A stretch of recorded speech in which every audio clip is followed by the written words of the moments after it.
good deeds and I, a sinner, were far apart.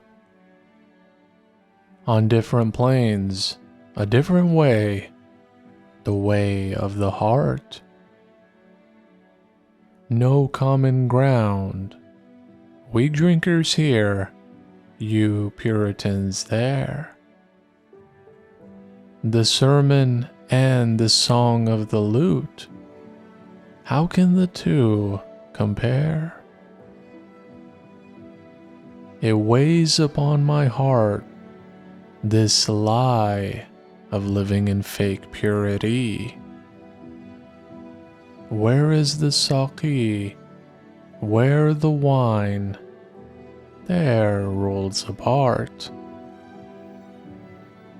What will my enemies gain by staring at my beloved's face so fair? They are as dying lamps, and she, the brightest sun beyond compare. The thought of the beloved drove out the thought of days gone by.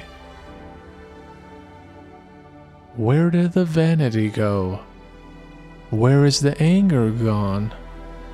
Where is my pride?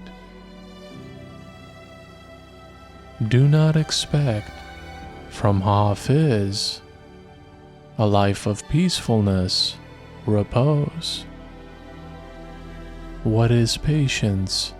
What is peace? Who knows?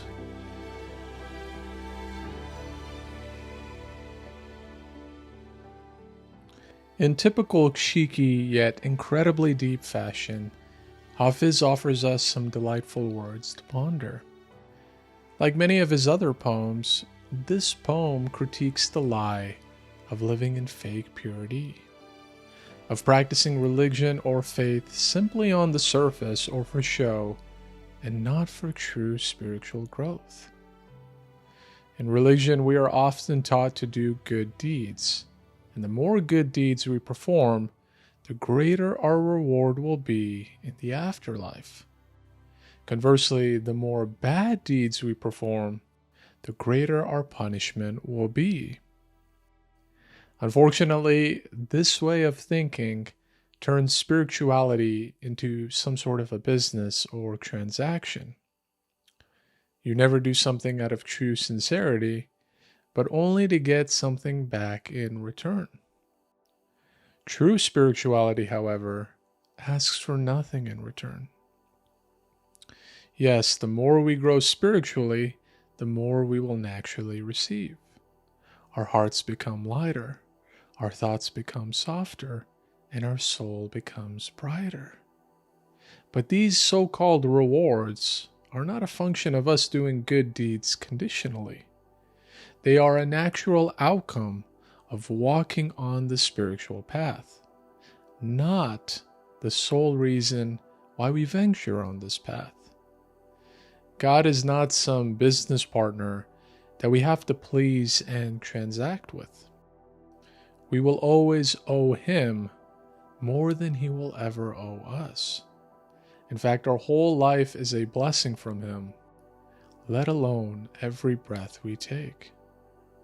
And so it absolutely baffles a wise mystic like Hafiz, who, keep in mind, was formerly one of those Puritans, that there are still people out there that are trying so hard to rack up the good deeds in their life just to get some material or tangible reward that they believe will give them true peace and happiness. The sad truth, however, is that this way of living almost never brings us true peace and happiness. Rather, it makes us blindly chase a goal. It hardens our heart and makes it more difficult to accept those who walk a slightly different path than us. It increases our pride and arrogance, making us think that we have found the truth and that others haven't. And in the worst extremes, it can actually bring real havoc and destruction to the world, where instead peace and love should thrive. Perhaps most tragically is the fact that it quietly kills our soul. But no matter what someone has done in their life, we all have the capacity to awaken our soul, this beautiful and peaceful essence that lies hidden beneath the mental construct of who we think we are. All religions start from the mind, from the ego, but it is true spirituality that starts from the heart.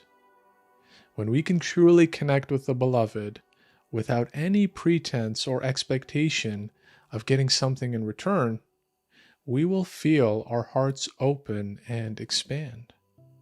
This expansion of the heart will slowly quiet our thoughts. The same thoughts, mind you, that have created so much anxiety and happiness inside us. We can finally surrender to peace and no longer be a slave to our thoughts.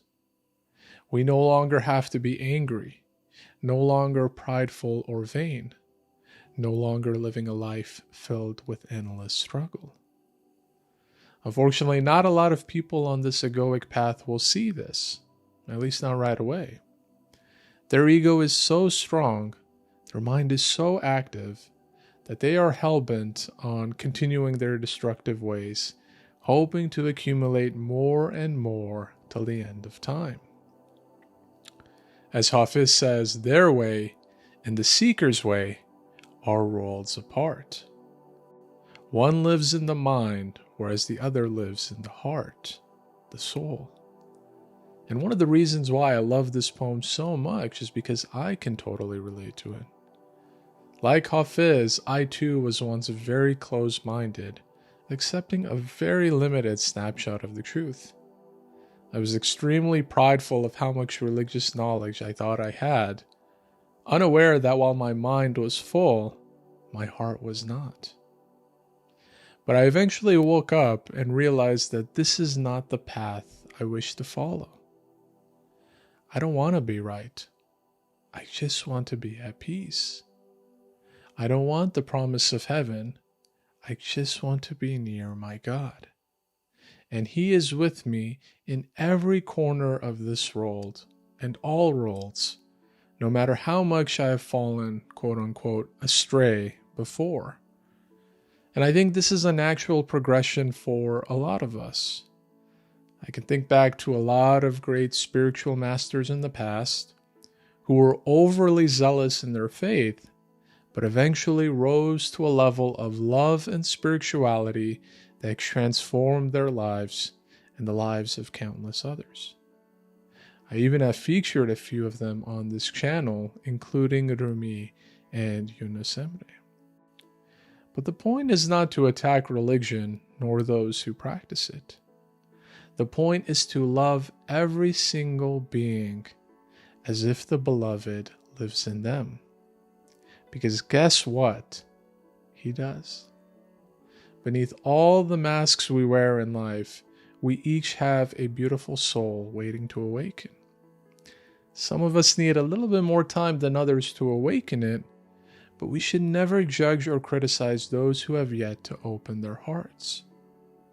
The lamps of religion, as with any other philosophy, ideology, or walk of life, will soon fade and die. The only thing that will remain is the eternal Sun, the beloved, your highest self. So I hope you guys enjoyed this poem, interpretation, and spiritual teaching. I know Hafiz might have taken a different stance on these so-called puritans, but I like to think that everyone has the capacity to grow and change, and we should never judge them. Rather, we should try to find ways to help them. Not in the way of making them bend to our beliefs, ideologies, or perspectives. That's not real helping. But rather offering unconditional and endless love with absolutely no expectation in return. It is your job to just plant the seeds of love in others. Let God be the one to decide if and when those seeds will actually grow into something beautiful that will then nourish someone else down the road. But the bottom line here is not to get lost in the labels of religion and spirituality. Neither is good, nor the other bad. The point here is to love, love, and love. Love yourself, love the beloved, and love everything and everyone who comes across your path. If you do, then all the joy, peace, and love will be yours without you ever having to seek it.